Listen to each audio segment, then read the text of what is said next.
দেখো, একাদশ শ্রেণীর বর্ষা বর্ণনা পাঠ্যাংশটির বিষয়ে এক নজরে কিছু তথ্য আমরা দেখে নেব। ভিডিওটা স্টপ করে দেখো এবং এই কবিতাটির দেবনাগরী ও বাংলা হরফ এবং অনুবাদ তোমাদের জন্য দেয়া হলো। প্রথমেই দেখো 10টা শ্লোক দেবনাগরী হরফে দিয়ে দিয়েছি পরপর। ভিডিওটা তোমরা স্টপ করে করে লিখে নিতে পারো বা স্ক্রিনশট দিয়ে নিতে পারো, গ্যালারি থেকে পড়তেও পারো, প্রিন্ট আউট করে নিতে পারো। এরপর দেখো প্রত্যেকটা শ্লোকের উচ্চারণ এবং বাংলায় অনুবাদ তোমাদের জন্য দিয়ে দেয়া হলো।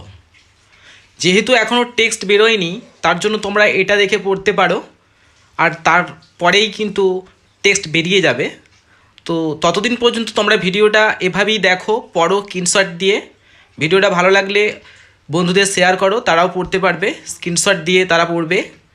এবং পরবর্তী ভিডিও বা এর থেকে অনেক কোশ্চেন তোমরা পাবে। ভিডিওগুলো ফলো করো, চ্যানেলটিকে সাবস্ক্রাইব করে নাও আর বন্ধুদের শেয়ার করে নাও।